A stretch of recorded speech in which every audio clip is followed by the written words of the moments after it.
With such an obvious lurch to the hard left, there's one question in the media industry the MSM simply will not tackle. What the hell is going on at LBC Radio? In this video, I investigate as we hear from former star presenters like Nigel Farage and Maajid, Nawaz, and current insiders. And if you're interested in my exclusive investigations, then make sure you subscribe right now to Dan Wootton Outspoken. It's completely free. So those insiders tell me that LBC's mid-morning presenter James O'Brien has been in a particularly foul mood the past 3 months. Various folk at the station say the famously volatile host has spent most of his time during ad breaks desperately scrolling through his own X profile to check if his usually toxic posts are going viral, and desperately worrying when they're not. Why? Well, this is what an LBC insider says.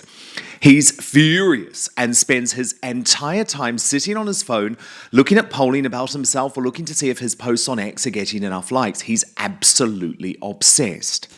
Now, O'Brien's mood worsened from the moment he learned his much-vaunted position as the station's top presenter had been stolen in January by the breakfast host Nick Ferrari, whose audience has surged again in this week's quarterly Rage Hour survey by 100,000 people to 1.4 million.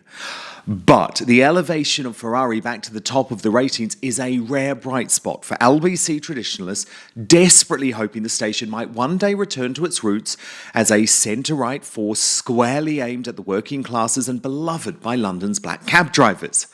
Instead, the broadcaster's stars now regularly mock and pillory and shout down the type of callers that were once the bedrock of LBC's listenership, but who their hosts now seem to regard as sort of uneducated plebs. Cultural Marxism, right. Culture is inflicted on the culture. So you're dividing the culture based on Marxist, a Marxist tool, a way of dividing, a way of... Now, don't take this the wrong way, will you? But do you think any of that made sense? Listen, mate. You keep saying listen, mate, and then you get cross with me for listening. Why don't you just say what you wanted to say, and we'll both pretend that you know what you mean. So just say it. Listen, mate. We haven't all been to posh schools like you, yeah. You don't need to go to a posh school to know what Marxism. James, mate, why are you doing the victim stuff? Come on. Listen. The global-owned broadcaster has continued its further lurch to the left, even resulting in the station platforming Hamas-sympathising October 7th denialists as hosts. The hard leftist Saturday night presenter Natasha Devon had to issue a grovelling apology to keep her job after doubting that Hamas terrorists sexually assaulted Israeli victims on that dark day. Watch. Lucy has called from Watford. What would you like to say? Oh, hi, Natasha. Yeah, I just wanted to talk to you because I was just a bit concerned until your recent tweet that you read out that most of the callers are very anti-Israel, very pro these marches. And what we've got to remember is what happened on the 7th of October, which people seem to have forgotten. This was the most horrific massacre in Israel. More Jews died that day than since the Holocaust. And they weren't just killed, they were raped, they were mutilated, they were beheaded. There are 130 hostages still in Gaza. Well, Lucy, this is my problem, is that when you talk about the rapes and the mutilations, there are conflicting stories about that. So there are some academics who are saying that there is absolutely no evidence that any sexual assaults took place. And of course, people were kidnapped, people were killed, and it was a horrific thing that happened. How do you square that, though, with the 30,000 people who have died, most of whom are women and children, in Gaza? At what point does it become disproportionate? I don't think anybody's trying to forget the 7th of October because it was horrific, but the question is, at what point does the response become disproportionate? All right, well, can I just go back a stage with what you just said? Are you saying that you don't believe that there were women that were raped on the 7th of October, even though that it has been proven? Well, I'm saying that if you look at the New York Times published a piece in which they claimed that had happened, and then they had to row back on it and say that they actually didn't have any evidence for it. And so I'm saying I don't know what to think about that. So you think that the witnesses, some of the girls that have actually have gone back to Israel that said that they were raped whilst they were you think they're not telling the truth as well? No, I don't think that. Let me just tell you that Holocaust denial is not a new thing. There are people throughout the ages that have denied what the Nazis did during the Holocaust. And we know that what happened on the 7th of October happened. We know that, the UN have been there and seen. There are people that, even politicians from here have been to the sites of the kibbutzim on the Gaza border and saw what happened that day.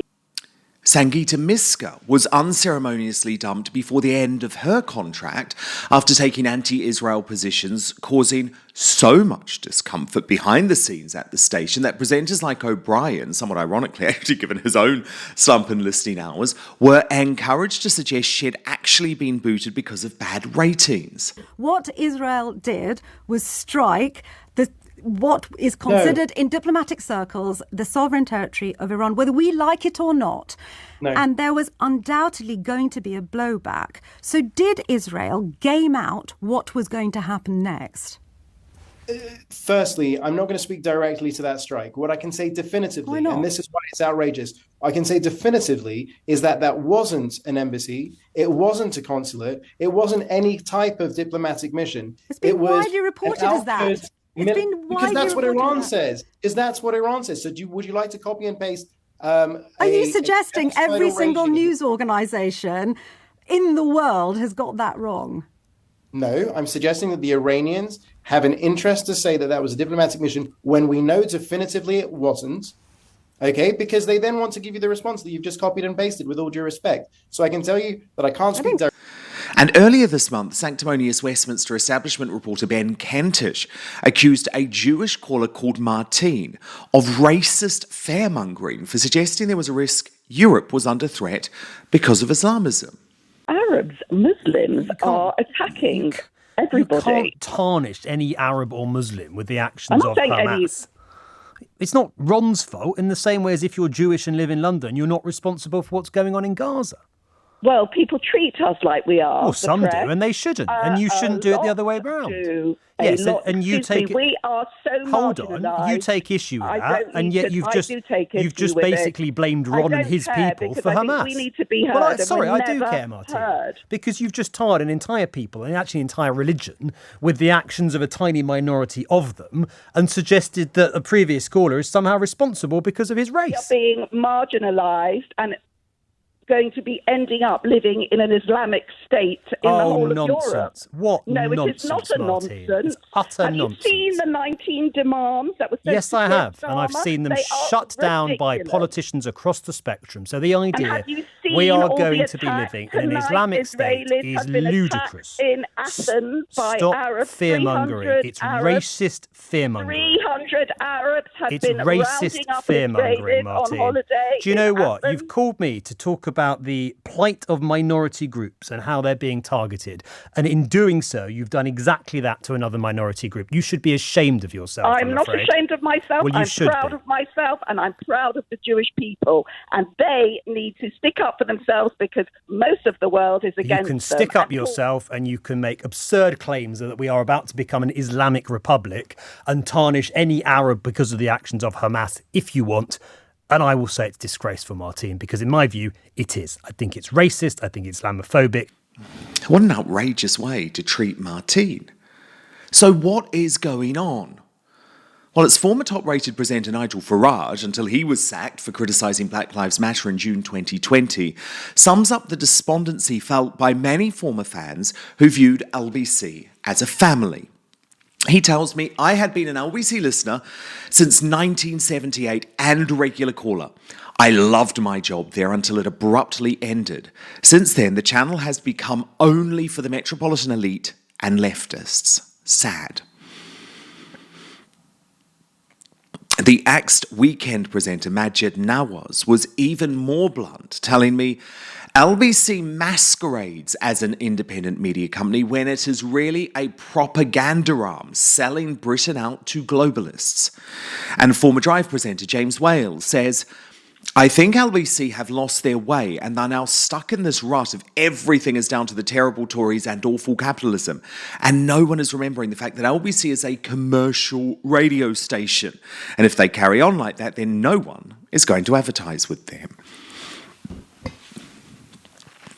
But why has LBC taken this hate-filled, anti-English leftward turn? Is it, for example, to prepare for a Labour government? Or maybe to deal with the increasingly woke advertising agencies? Or is there something more sinister going on? Well, one former LBC presenter explained to me how global entertainment and media, remember it's a business with £800 million in revenue in the last financial year alone, run by Ashley Tabor, that they use the talk station for political leverage. This former Star host explained, the key thing you've got to remember about LBC is that LBC isn't about the listeners, which are going down since they went woke. It's about making money. Everything at LBC is leveraged by global. It's about having an influence on government. So everything is now being geared towards a Labour government. It's not about anything else. The entire modus operandi is having influence over the government. Until this month, the likely Foreign Secretary in the almost inevitable next Labour government, David Lammy, was still hosting a weekend show.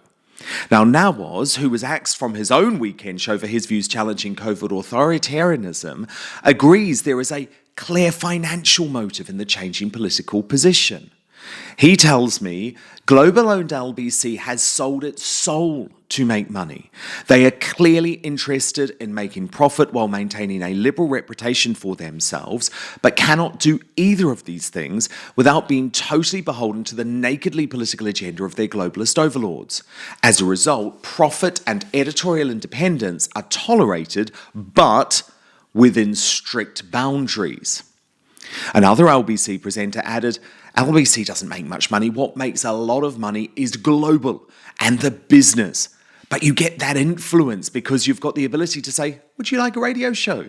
You're not going to have front benchers slagging off your station when they want to come on to host a phone-in. One thing that is impossible to deny, the past decade has seen a purge of the station's biggest right-wing presenters. Gone. The aforementioned Nigel Farage and Maajid Nawaz, Katie Hopkins, Ian Collins, Julia Hartley-Brewer, James Whale, Andrew Pearce, Bev Turner, and Colin Brazier.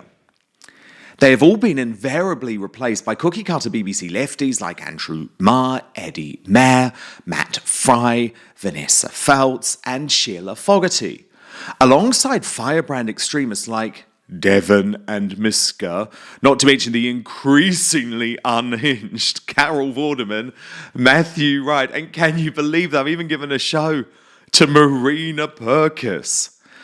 Ferrari and Dale, who were clearly once presenters on the right, have read the room and veered towards the centre ground to preserve their position, according to station insiders.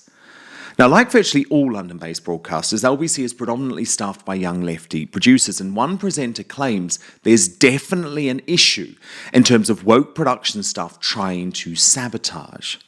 But multiple LBC insiders tell me the overall direction has been driven by James Rear, Global's chief broadcasting and content officer, who is described as a massive lefty.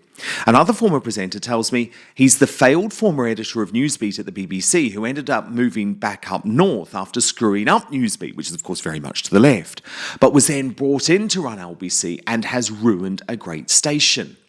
He's laughed at by people there. I remember when he started, he was so out of his depth, he was sinking. He took weeks to come up with a strategy for LBC. When we had a big company meeting about what his plans were, he basically said LBC is the speech version of a music station, and the calls were like hit singles. People were openly laughing. So it's definitely taken him ages to get across it all, but seemingly his strategy is now just to make it as left-wing as possible. Now, Rear's most controversial decision has been taking the insufferable low-energy broadcaster Miska off air, given she had become a darling of the hard left for her anti-Israel position. But an LBC source told me about Miska being taken off air. She's too much bother. She's making news for the wrong reasons. She ain't a big name. She's expendable. Everyone is expendable. The ratings are only with a view to making money. Now, Whale added on the situation, which, by the way, has sparked outrage from the hard left. Having Miss Miska on the air was actually quite a good thing for those of us that take a different tack. Because if they ever said I was too outrageous, I'd just say, well, we're just balancing up from what they're doing on LBC. But I'm not surprised she was taken off air. I think a lot of people like her have misread what the majority of the public actually feel. Look at what happened in Eurovision. However, Miska's brutal removal from the schedule, remember she wasn't even allowed to finish her contract on air or say goodbye to listeners, has caused a real schism within the station's new hard left base. Presenters like O'Brien, Fogarty and Dale have unconvincingly tried to claim that Miska was only axed because of her low ratings, despite her boasting last year that her audience had actually hit record highs. Like every other presenter on LBC, I stand and fall by my listening hours, by my ratings. And when my contract comes up for renewal, the first thing that management will look at is my listening figures. Nobody has ever lost their job on this radio station for their coverage of the Israeli-Gaza conflict, no matter how much stuff you've read on the internet, Yusuf. I completely respect any former colleague's right to say nothing about the situation in which they find themselves, even as all sorts of nonsense and lies move into the public space and cause enormous upset and difficulties for the people who are being accused of all manner of things, from the top of this company down. None of the things that you're reading on the internet have happened. But Nawaz today forcefully responds to O'Brien, saying white saviour James O'Brien seems to have a rather hypocritical habit of siding against uncontrollable ethnic minority broadcasters in favour of his corporate bosses. His kicking of Sangeeta Miska while she was down confirmed a pattern he had already established after he subjected me to a hate-filled and unprovoked tirade at London's Kettner restaurant, where he told me to F off and kill some more people after his bosses, James Rare and Tom Cheel, who were with him that day too, had already deprived me of my family's only source of income by sacking me without notice over Twitter for opposing all COVID mandates. Now, we know O'Brien's ego has exploded over the past decade, given he has gone from the only lefty in the daily schedule to a barometer of the station's increasingly monotone political position. But one presenter insisted to me the aura around him is a myth. They said, no one has heard of him outside London. That's the thing about him. He doesn't translate outside that Westminster bubble. He's gone for every big gig going outside of LBC, but doesn't get any of them because fundamentally he's such a rude, arrogant bastard. But Nawaz believes the blame must be shared equally between O'Brien, Ferrari, Dale and Fogarty, who he brands as, quote, globalist traitors to Britain. He says they betrayed their nation by propagandizing for coerced and experimental medical injections used on the population, leading to death and injury. During COVID and whilst live on air, Nick Ferrari suggested introducing the fascist policy of cumulatively escalating fines against all those who remained unvaccinated. Ian Dale turned on me without warning by publicly abusing and smearing me because I opposed all COVID mandates until I was sacked by LBC. Sheila Fogarty said live on air that she wanted to poison the coffees of the unvaccinated and also suggested via her social media shooting January 6 protesters just before Ashley Babbitt was indeed shot in the capital. Such coordinated hate suggests more than just self-preservation. It suggests they are being advised on what to say and whom to target. But by contrast, James Whale, who proudly presented Drive for 6 years on LBC before returning to talk radio, where he remains on air despite battling terminal cancer, he looks back at his old employer more in sorrow than anger. He told me in an interview, it was a radical station then, it was really good. But why have they decided to go down the left-wing path? Their management have gone woke. LBC thought they were becoming the station of the people, but I think they misread how the public actually feel. Now, that may well be true. But given the control now exerted by London advertising agencies on the news media, expect LBC to continue on this woke, left-wing path, purging the odd extremists like Miska, while attempting to curry favour with a new Labour administration through propagandists like Vorderman and O'Brien. It's yet more proof of why the UK mainstream media can no longer be trusted, and independent journalists who are not influenced by billionaire businessmen or corrupt politicians are indeed the future of honest reporting and broadcasting.